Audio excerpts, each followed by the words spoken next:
mechanics, mathematical formulation of quantum mechanics. And to start with, the first topic of the lecture is linear vector space. Linear vector space. Now, if you consider any two-dimensional vector, consider any two-dimensional or a vector in any two-dimensional space, and a vector lying in this plane, then how do you write it? Say the vector is A, then A is x1i plus y1j. Similarly, you write B as x2i plus y2j. Say for example x1 is 6, so 6i plus 7j, or minus 3i plus 5j. This is how you write a vector. Now, in three-dimensional space, you extend it and write it as A is equal to, say, x1i plus y1j plus z1k. Okay? And then, equivalently, you can write it as A in terms of a column vector. This is x1, this is y1, or if this is B, then this is x2 and this is y2. For example, if you have A plus B, in this case, then you write it as x1 plus x2 I plus y1 plus y2 j, or equivalently x1 plus x2 y1 plus y2.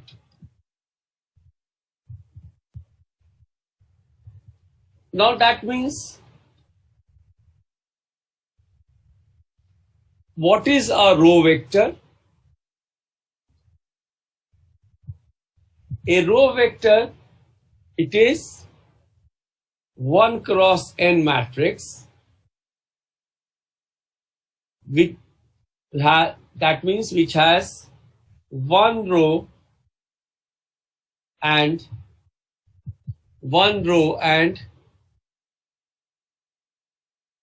some number of columns.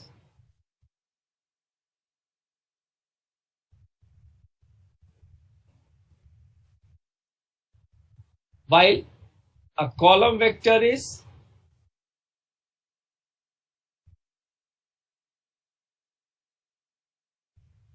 an n cross 1 matrix, n cross 1 matrix, and that means it has one column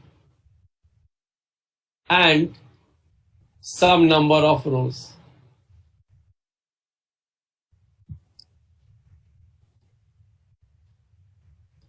Now, why we are being taught this math, and particularly we shall talk about linear vector space and Hilbert space. This is because most operators in quantum mechanics are linear operators. Linear operators. This is a blessing, because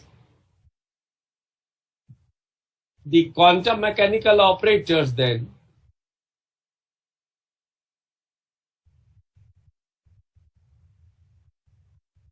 then may be represented as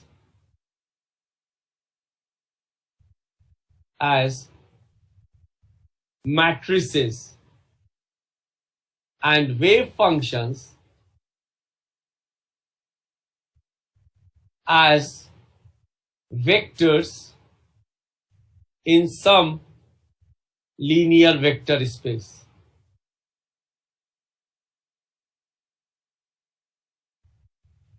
So that is why we are being taught linear vector space, and then we will generalize it to Hilbert space. The reason for that is uh, most of the operators that we will work with, they are linear operators, and linear operators may be represented as matrices. This we will also show it in the class, perhaps in Monday or Tuesday class, that how to write the operators in the form of matrices, and then the wave functions we write in terms of vectors. Okay. Therefore, what we are going to first do, first recall what is a linear vector space.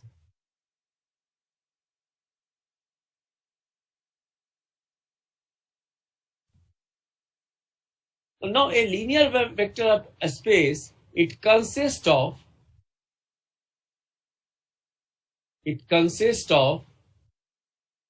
two elements.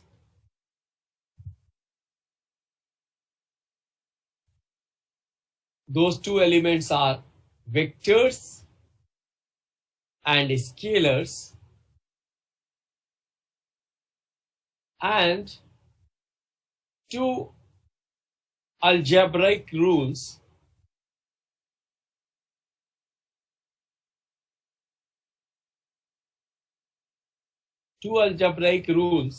that we will see, they are addition and multiplication.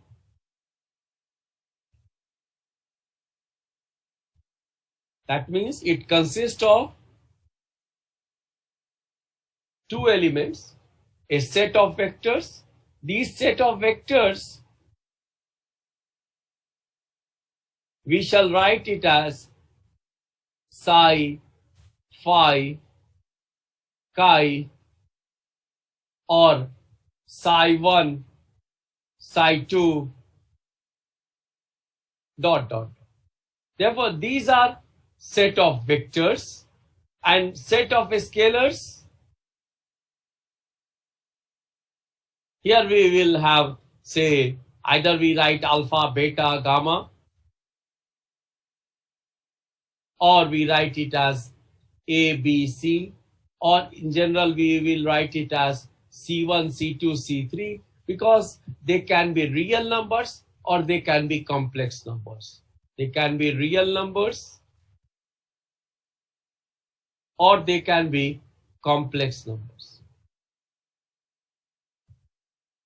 Therefore, you have set of vectors which you represent it by get psi, phi, chi, or psi 1, psi 2, or whatever you may call it, or and a set of scalars, where scalars can be real numbers or complex numbers, and generally we represent it by either alpha, beta, gamma, or A, B, C, or C1, C2, whatever you like. And then the second thing that it tells you, that there are some algebraic rules which one has to follow for linear vector space. Now let me just talk about those algebraic rules.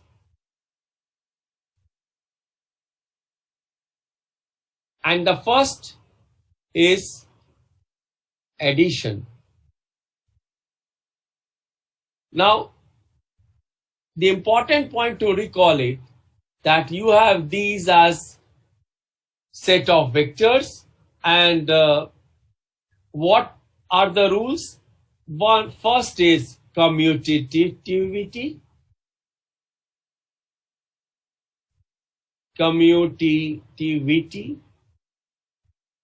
and this we write it as psi. If you have been given any two vectors psi plus phi, then that is equal to phi plus psi. It is something that you recall a plus b was equal to b plus a for the two vectors. Here we write it as psi plus phi as equal to phi plus chi. Then associativity. Here we write it as psi plus phi plus some chi. This is equal to psi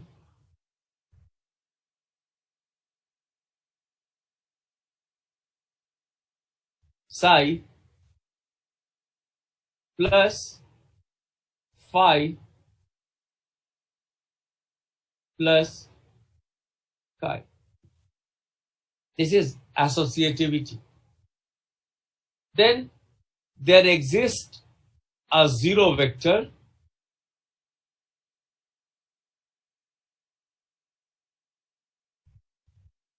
psi plus 0. This is psi, and that is equivalent to 0 plus psi. Then inverse of the vector exists.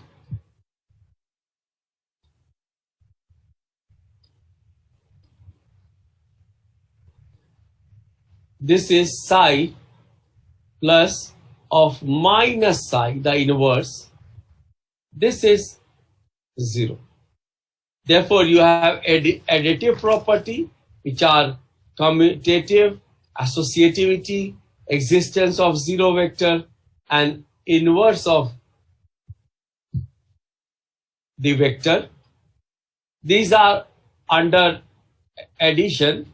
Then you have multiplication rule.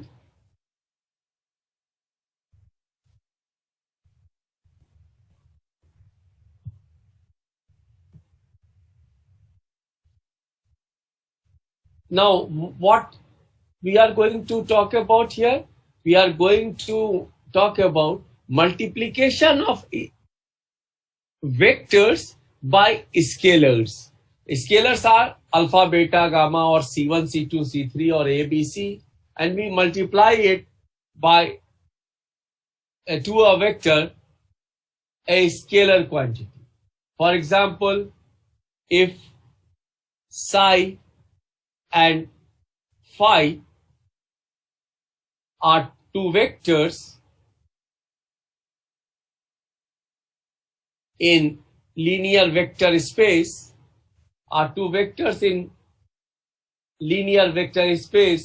then any combination of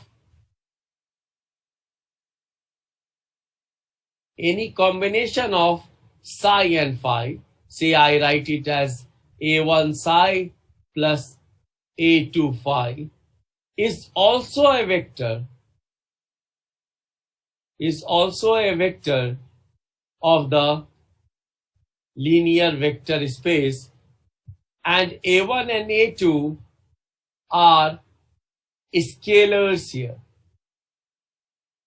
Therefore, if you have been given two vectors which lie in the linear vector space, say psi1 and psi2, then a linear combination of them, A1 psi1 plus A2 psi2, will also be a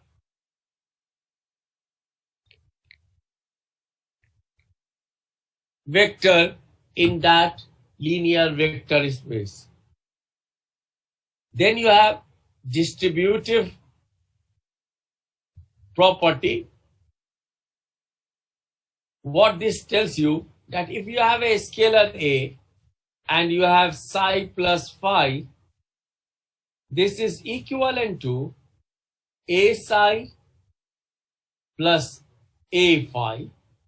Or if you have two scalars A and B, then A plus B psi is equal to A psi plus B psi.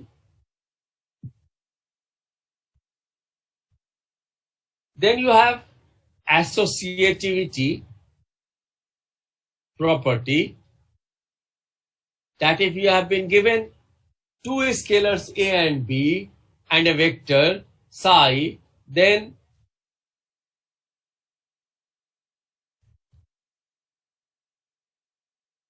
first you have multiplied psi by a scalar, and then you are finally multiplying it by another scalar, is equal to first multiplying a and b, and then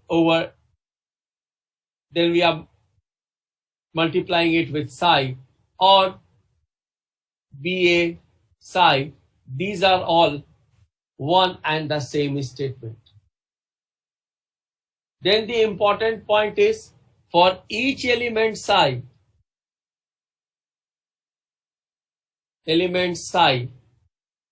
there exists a unity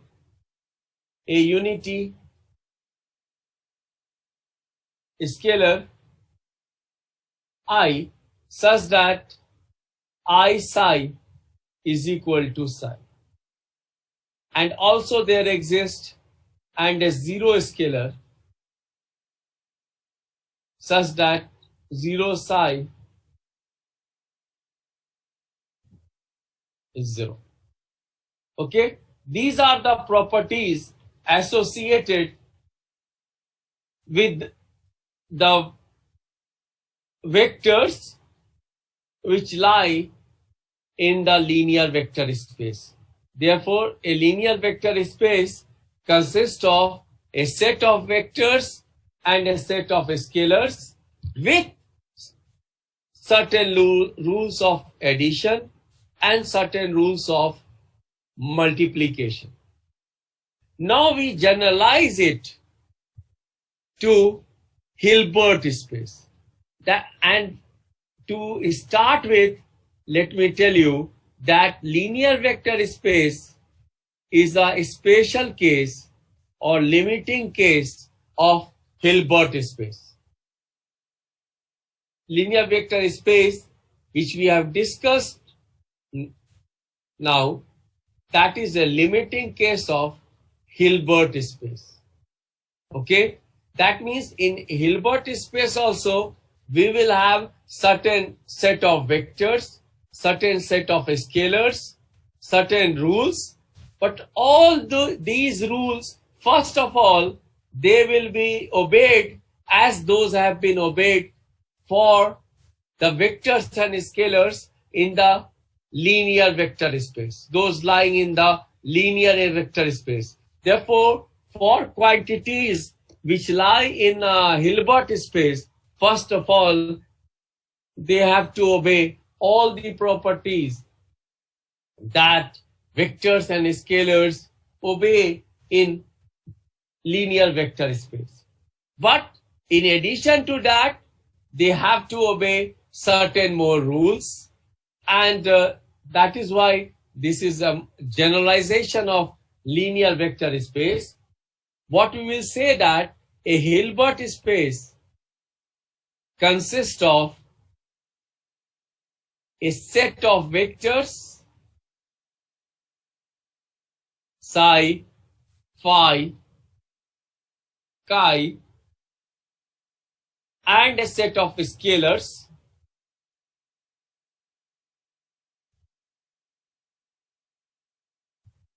A, B, C, or C1, C2, C3, or alpha, beta, gamma. How it is up to you what you call them, but they have to obey all these rules. And then what they have to obey? In addition, property of commutativity, associativity, there should be a zero vector, there should be an inverse of a vector, and the properties which we have discussed for multiplication. But in addition to that, we have to define a few more things. It has a definite scalar product which always stays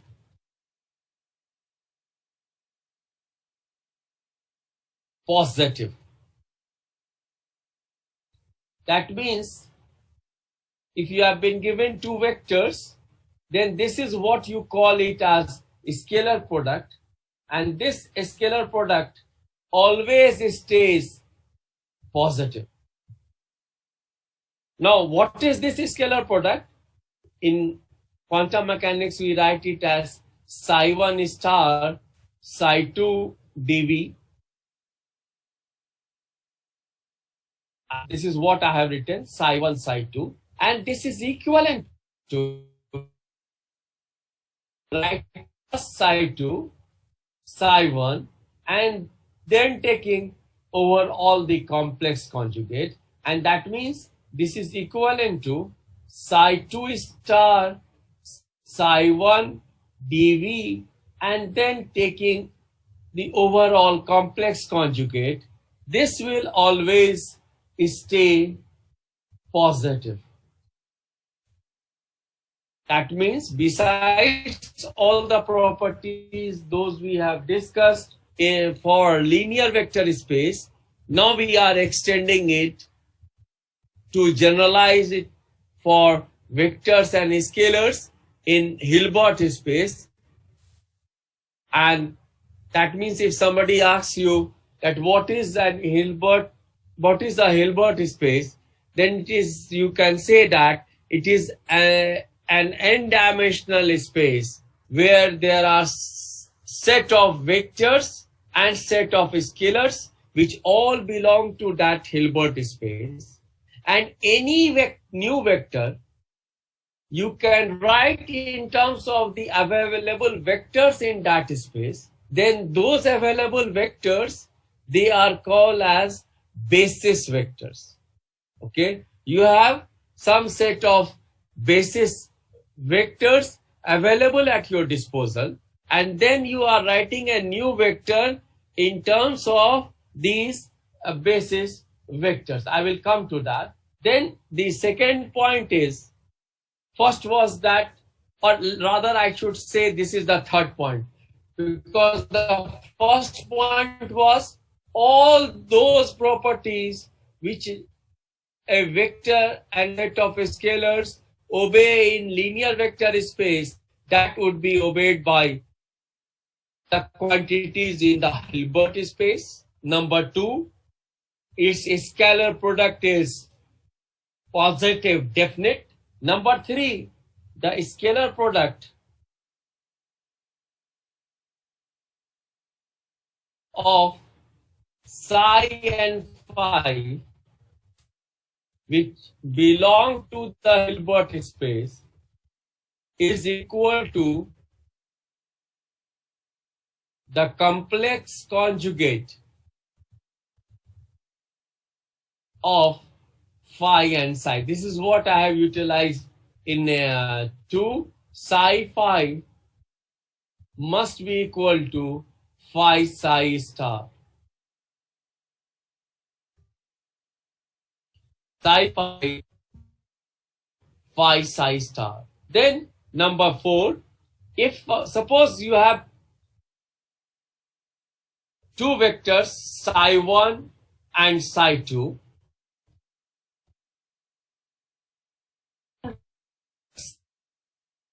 I multiplying a linear, this psi is a linear combination of psi1 and psi2, where all psi, psi1, psi2, they belong to Hilbert space, and this alpha and beta, they are numbers, they are scalars.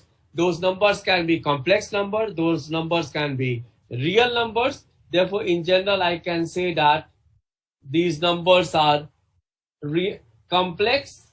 Then I can define phi psi as alpha phi psi 1 plus beta phi psi 2.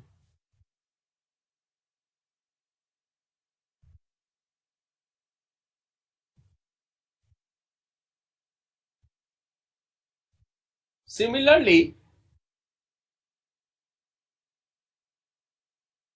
if I have some psi as alpha 1 psi 1 plus alpha 2 psi 2 plus alpha 3 psi 3, where all these psi 1, psi 2, psi 3, psi, they belong to the Hilbert space, and alpha 1, alpha 2, alpha 3, they are in general complex numbers.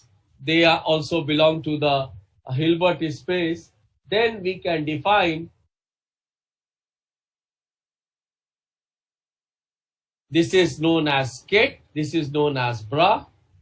This will be equal to alpha 1 star psi 1 plus alpha 2 star psi 2 plus alpha 3 star psi 3.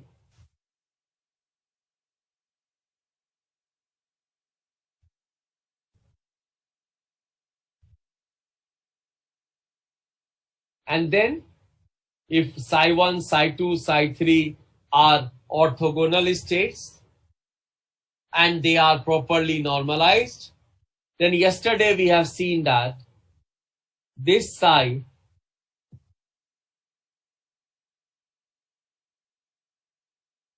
will be equal to alpha 1 star psi 1 psi 1. In general, there should be a psi 2 psi 1 and psi 3 psi 1, but these are orthogonal states, and that means it would be 0. Therefore, only you have the contribution from alpha 2 star psi 2 plus alpha 3 star psi 3, and that if they are properly normalized, then this is mod of alpha 1 square plus mod of alpha 2 square plus mod of alpha 3 square. And that means in general, if there are n number of states which are orthogonal and normalized, and you are writing a new vector in terms of these vectors psi 1, psi 2, psi n, which are orthogonal and normalized, that means they will form basis vectors, then this is equal to alpha I square. This will be equal to alpha I square. Is it clear? If I have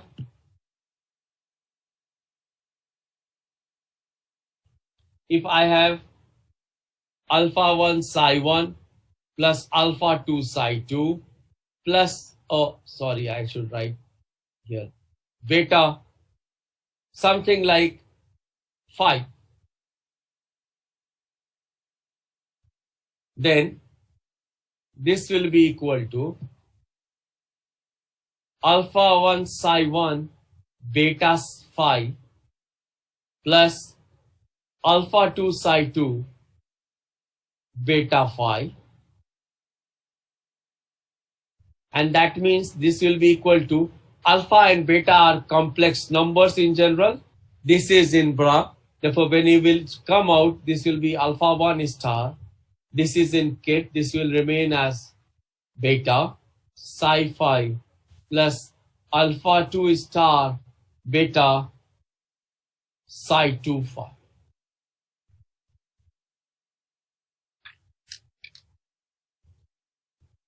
Okay.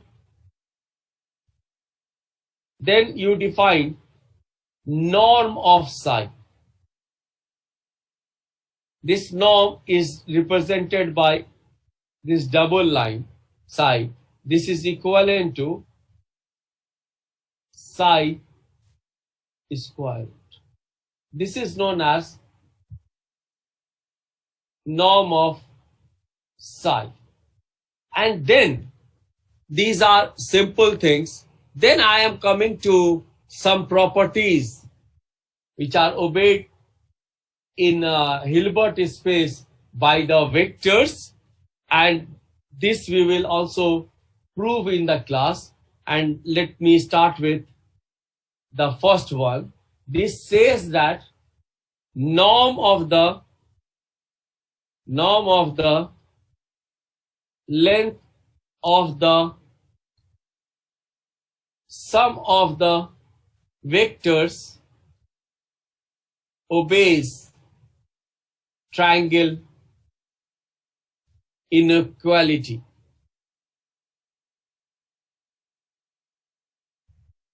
Obeys triangle inequality. What norm of the length of the sum of the vectors? Suppose I have got two vectors, psi and phi.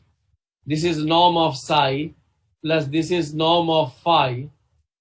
What it tells you that this obeys triangle inequality condition.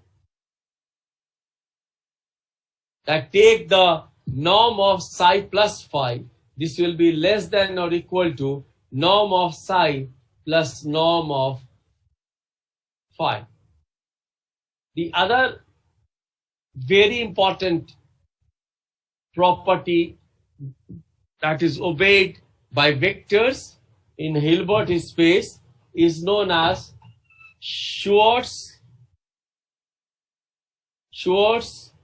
inequality. It tells you that phi psi square is less than equal to norm of phi times norm of psi. Norm of phi times norm of psi.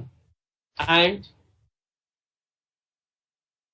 the other one that is known as parallelogram inequality. Therefore, you have triangle inequality and then you have parallelogram inequality, which tells you that norm of psi plus phi whole square plus psi minus phi whole square, this is equal to 2 times norm of psi square plus norm of phi square. Norm of psi square plus norm of phi square. And what I am going to do, I am going to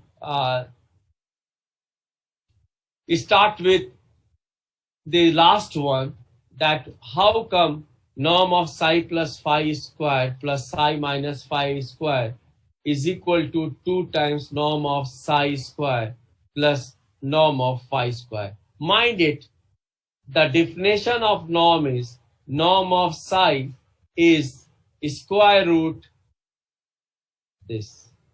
And that means if I am taking square, then norm of psi square will be simply square of this, and that is psi of. And similarly, that will be true for norm of phi square. And then you have psi plus phi, then that means psi plus phi we will write in the same fashion. Okay? Therefore, let me start with that from the left hand side.